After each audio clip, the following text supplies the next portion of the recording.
Some first-person shooters have very engaging and thoughtful gunplay. Doom, Blood, I'd even throw Half-Life in the mix as well. There are other FPS games, however, that rely on a unique art style, a wacky tone, or maybe a memorable cast of characters rather than the shooting mechanics. Rise of the Triad is the shining example of the second type of first-person shooters. I like Rise of the Triad more because the developers gave us wacky power-ups like Dog Mode and Shrooms Mode, and not due to the core gameplay.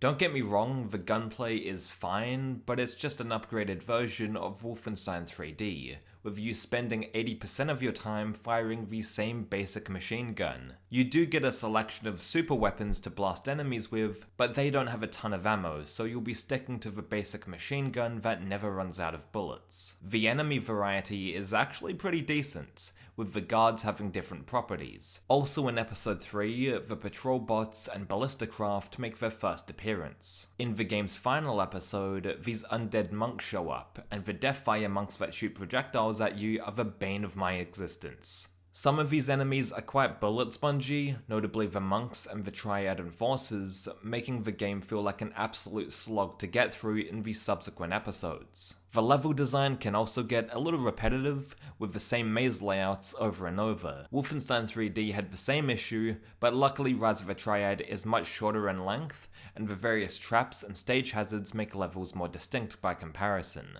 Even though Rise of the Triad is just Wolfenstein 3D on acid, the game's charm is undeniable. I love how the enemies were digitized and played by Apogee employees and their friends and family. It intrigues you about the game development process, and it reinforces the idea that this was just a small group of people making a game together, not hundreds of employees working for a big studio like today. The novelty power-ups like Dog Mode, Shroom Mode, and Elastic Mode make the game feel very wacky, and I wish there were even more items like this. I appreciate little Easter eggs like Scott's mystical head, the letters DIP, which stand for Developers of Incredible Power. Oh, and if you don't destroy all of the final boss eggs, an alternate bad ending will play where the world gets blown up. The Excalibur is one of the best weapons, and I could go on and on about the cool, funny quirks of Rise of the Triad. ROTT is the ultimate style over substance game. Another shooter that engages you with its charm is 13. There are some aspects about this game that flat out piss me off. Primarily the 4 stealth missions that show up occasionally. The gunplay is pretty generic as well, but the cel-shaded comic book art style is the real attraction here. Since 13 was based on a graphic novel and everything, this unique art style makes complete sense, and it's undeniably the most recognizable aspect of the game. Like I said, 13 is a decent shooter,